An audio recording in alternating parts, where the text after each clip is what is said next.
let's get it. And it says this, but I have trusted in thy mercy. My heart shall rejoice in thy salvation.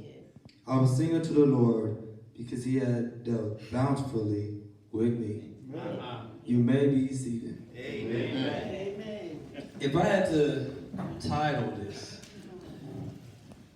I would call it Singing in the Same Situation. All right. Singing in the same situation.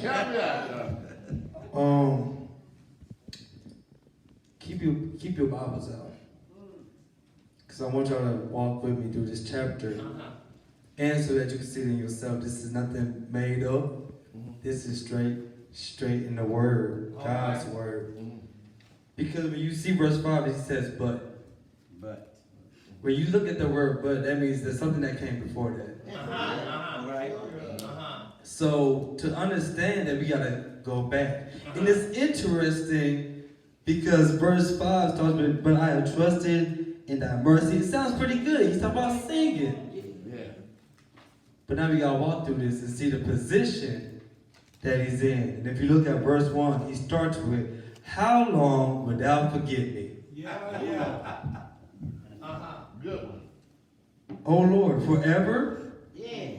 Excellent question. For how long would thou hide thy face from me? From me. Hold on. But verse 5, you singing. Yeah. Verse 6, you singing. Verse 5, you talk about, but I have trusted in that. But in verse 1, you're asking God, like, how long will you forget me? And as a believer, we know that our God never forgets. You're right. He never missed one of my birthdays. No. He never forgot the numbers of hairs on my head. He never forgot my needs. But we're asking this question, Lord, how long will you forget me? And then he doesn't know who he's talking to. He said, oh Lord. And he even asked the question, forever. We're about to go and walk through this chapter to see the situation that we're going to be called in at times, but singing and rejoicing can come from. Because the part that even bothers me the most is, how long wilt thou hide that face from me? If the writer is saying, how long will you hide from me, gives me a vision that he's looking. I'm looking for you. It's not like you just God beloved and I just stay seated. God, I'm looking for you. I'm praying to you. I'm in your word. I'm at church. I'm at this service. I'm looking for you and I can't find you. And it feels like you're hiding from me. It's different about lost, but when I feel like you're hiding from me, that can make me feel some type of way. That can make me ask the question, Lord, how long? And I love that he didn't tell us what he was going through. Because now we can apply now this. There's been times in my life, possibly times I'm pretty sure times in your life when you want to know how long is this going to take? Whether it was pain, a relationship, finances, a struggle, the job. There's been times when we said, Lord, how long? How long is this going to take?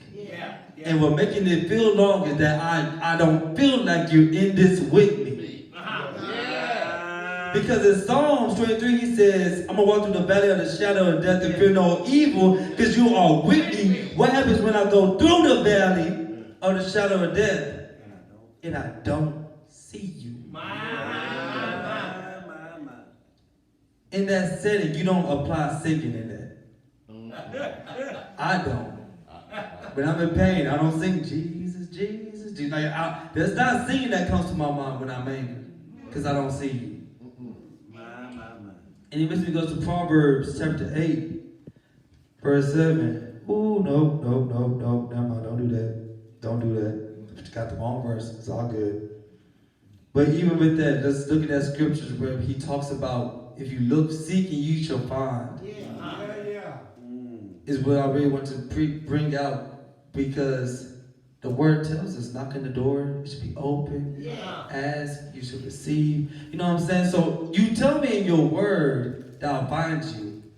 But right now I feel like you're hiding from me. That's good.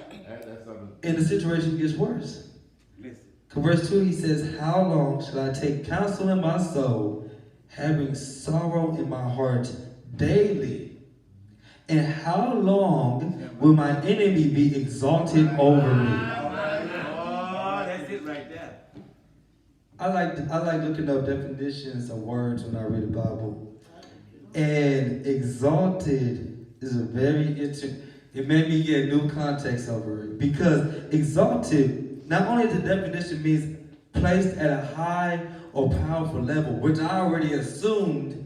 So you mean that my enemies are getting upgrades. Yeah. My enemies are getting promotions. Yeah. But I'm in the same situation. I'm confused because they said you're the guy with cattle on 1,000 hills. You told me you have access to all blessings, and my enemies are being exalted. Well, this actually makes it more difficult because I'm watching them. Yeah.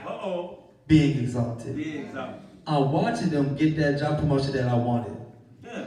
I'm watching them getting that job that they require. I'm watching them getting that relationship I desire. I'm watching them get upgrades, and I'm the one looking for you. My enemies might not be looking for you, but I'm the one looking for you, though. Yeah, I'm the one trying to get that relationship with you, and I'm in the same situation. And it is the part that bothers me. When you look at the word exalted, it's the second definition says, in a state of extreme happiness. I'm having sorrow in my heart daily, but my enemies are turning up. I'm taking counsel in my soul with the sorrows and problems and troubles in my heart daily. Yeah. Not every other day, not weekly or daily, and my enemies are having a great time. Yeah. All right. Not only they're being upgraded, looking down on me, but they're also extremely happy. And then the verse extremely, looking at the word extreme, reaching a high or highest degree. Yeah. So they're not just lit, they're just not like good, they're not just great, but they're at the highest or a high degree of happiness. And I'm the one looking for you. I'm confused how we even gonna get to verse 6 for singing. Yeah, right. I'm confused how we gonna get there because the situation doesn't look any better. No. It's not my family is getting exalted. It's not my friends being exalted. It's not the church being exalted. But it's my enemies. The ones that you're watching attack me. Yeah. The ones that you see are picking on me. Yeah. The one that I'm praying to you about, because Lord, I'm praying to get them. And I'm looking for you to move, but I can't even find you. Right. How do we sing when I'm in the same situation? I understand why my enemies are singing. They're doing great, looks like. Yeah. But I'm the one looking for you. And I'm required to sing in this same situation. Verse 3.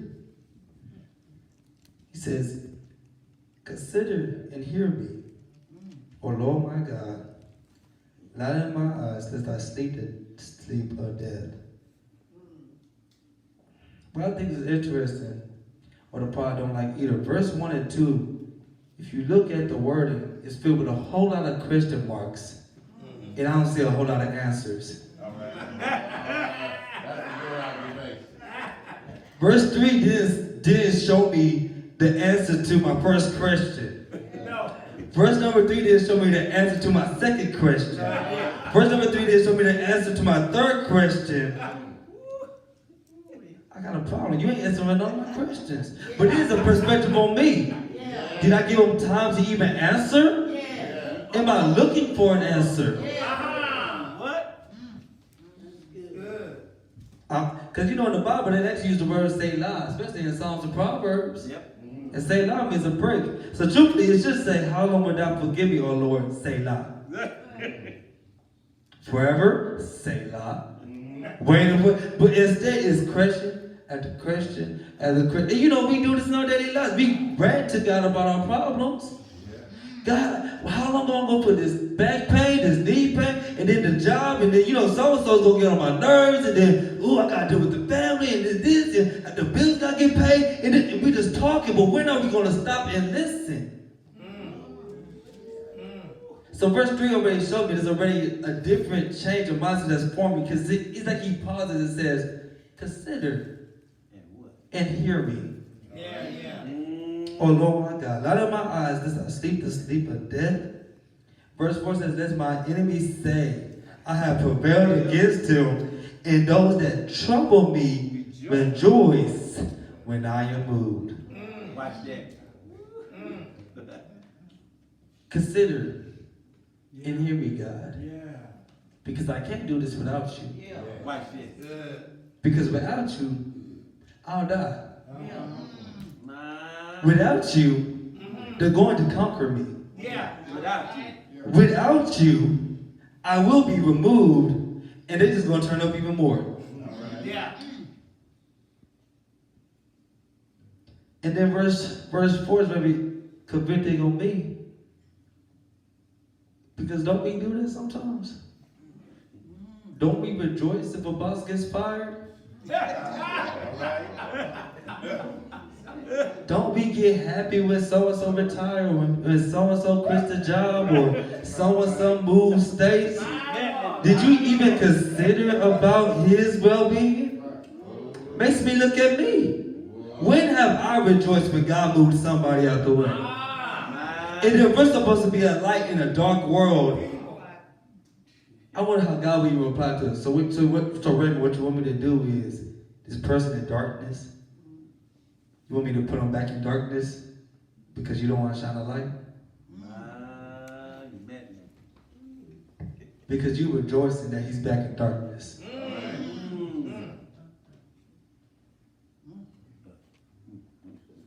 I gotta be real. It gotta be me. I remember the day when one of my bosses that I did not care for got fired, and I was happy.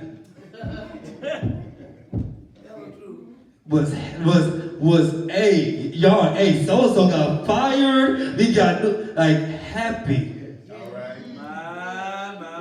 Never thought to see what God was doing. Never thought to see why God brought him in my life. When we're supposed to be light bearers in darkness. You know, if you look at the insects that go to lights, they're mostly the unattractive ones. When I think of a light, I see moths. Which for me, I call them ugly butterflies. When I think of a light, you just see bugs swarming at it. Not the pretty ones. No, but the ones. The ones that we don't like. The ones that we will kill on sight. The ones that we will swat at. But they're attracted to us. And then when they come to us, we say, God, you gotta let them go. You gotta move them. Give you that perspective. Are you going to rejoice when someone is moved? Because if I would let you know, that's what they're going to do. Your enemies are going to rejoice when you are moved.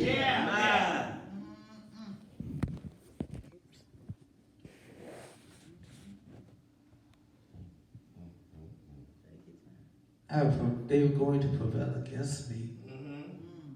They want to say that.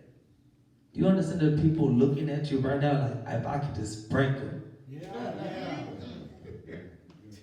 If I could just get in their head. If I could just show them that they ain't as good as you say they are. If I could just expose them.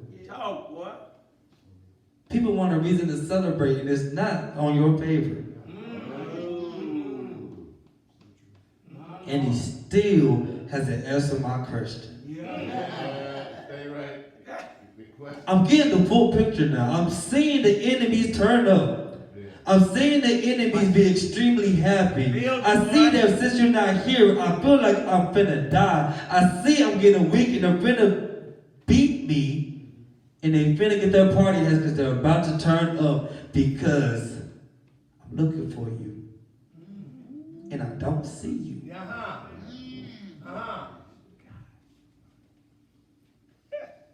And that's a weird place to put a but. Yes, it is. Yes, it is. Yes, sir.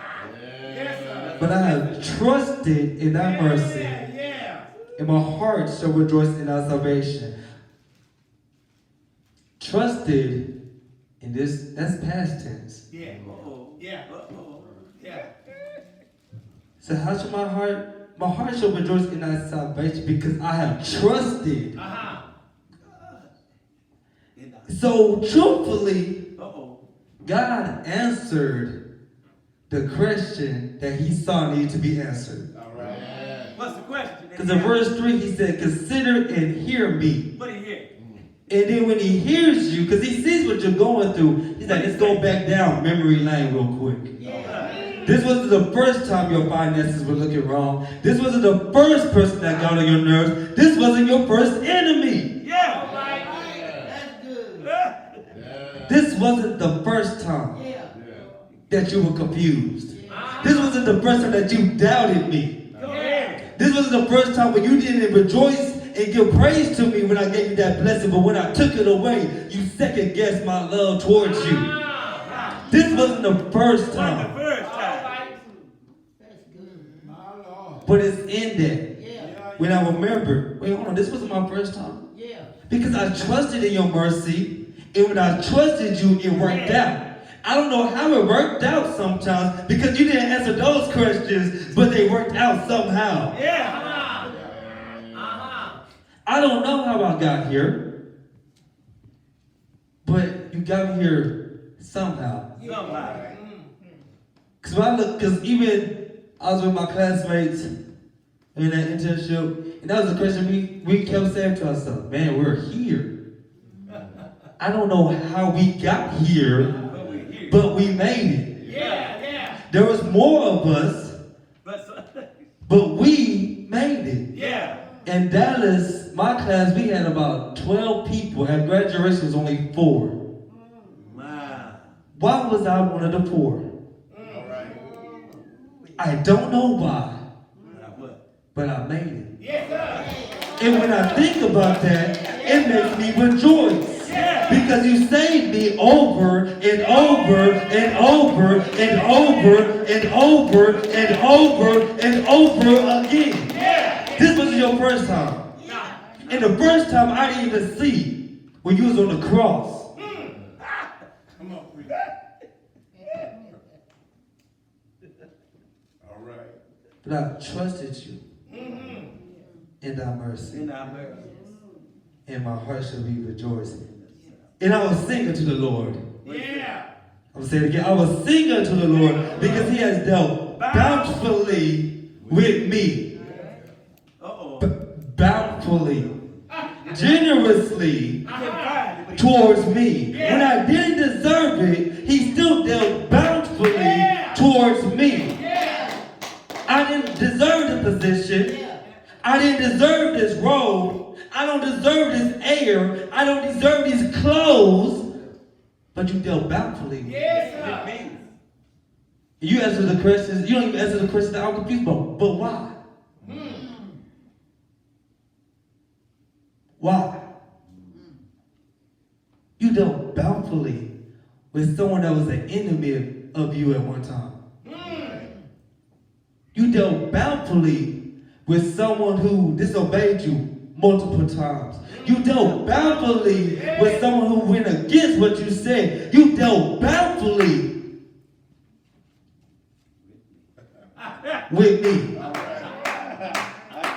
And for that, I can sing. See, my situation doesn't clarify why or where I can sing. But when I think about how bountifully you dealt with me, that's the reason I sing. I don't sing because I'm hurting. I sing because God has healed before. I'm not singing because I'm struggling. I'm singing because God has provided before. I'm not singing because I'm stressed. I'm singing because he has brought peace before. And if he did it before, he can do it again. That's why I sing. I don't sing because I can hit a note.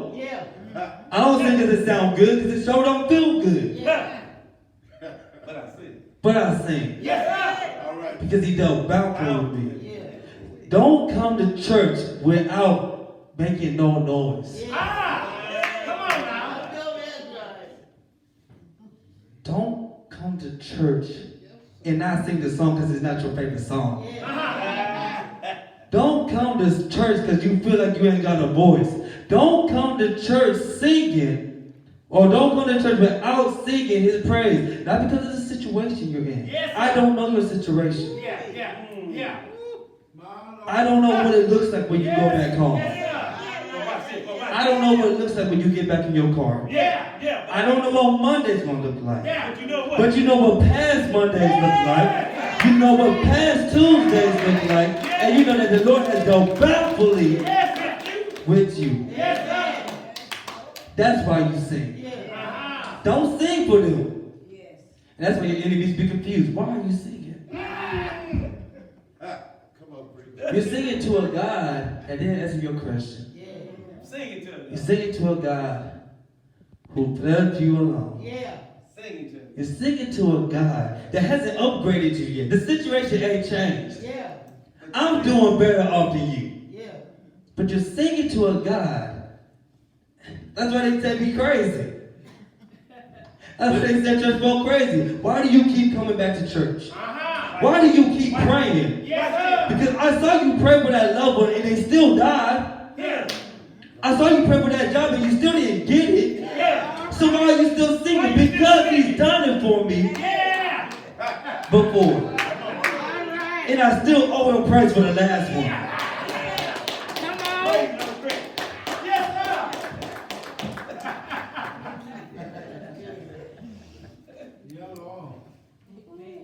And Jesus done it first. Yes, it is. Because what I love about Jesus, one thing I love about him, he leaves us non-exempt. He shows you by the way he walked his life, like, I've done this before. Because you see, I remember a time when I was in the garden, I was praying, and I knew what was coming next.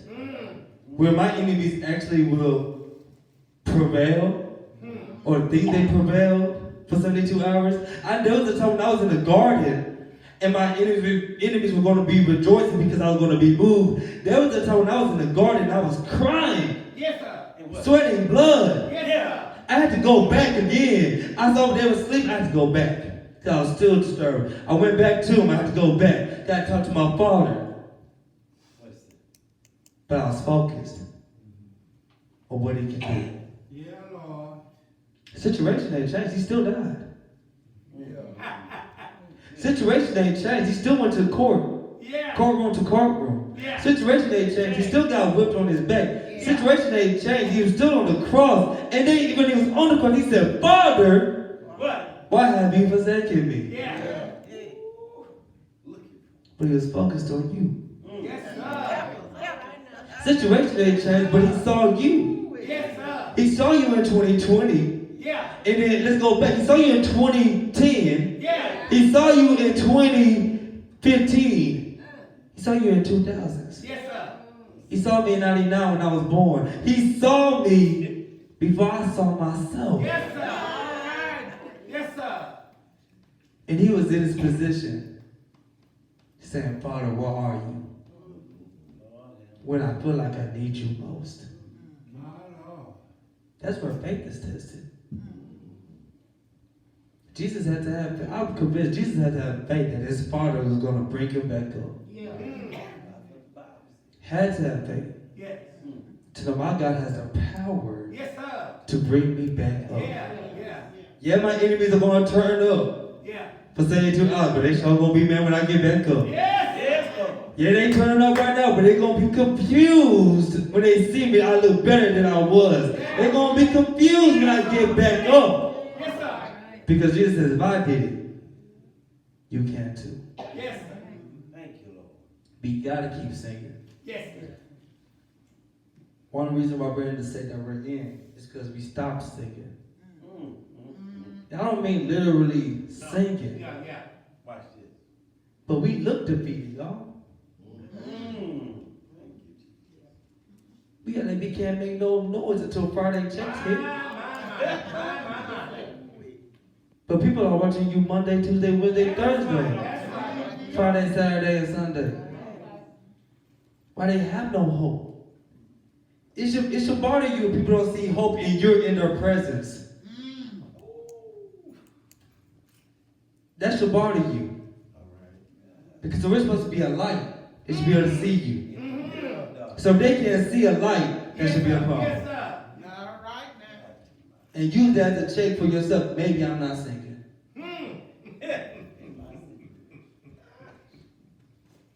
This walk isn't easy. Yeah. But you gotta join it. Yes, sir. It shows you right here. It's gonna be a weird place. The butt is gonna come at a weird time. Yeah. And as we see, you see that the water hit rock bottom before the butt came.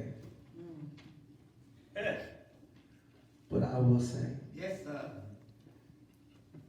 I will sing because of his goodness All right. and his salvation. Amen. I don't care if it's a solo. I hope it's a choir. I hope y'all join in with me. But I'm gonna sing. Yes, sir.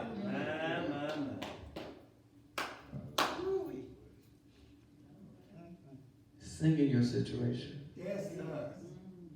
God is waiting for you to sing so someone else can start singing with you. Yes, sir. Just start to, like how we said, start the song. We'll follow you. We'll back you up. Just start the song. Because I need to be reminded Yeah. that, oh, you can sing at this time. Yes, Even when it doesn't seem appropriate, you can sing at this time. Yes. So sing, Thank you, Lord. sing, sing, and sing. One thing I love about this church, though, y'all know for singing. Y'all know for singing. Keep singing. Yes. Amen. When the numbers look low, keep singing. That's right. I don't care if it's 2 or 3, keep singing. That's right. Y'all can do a duet. Yes, sir. Keep singing. Yeah. And we'll continue to give God the glory. Yes.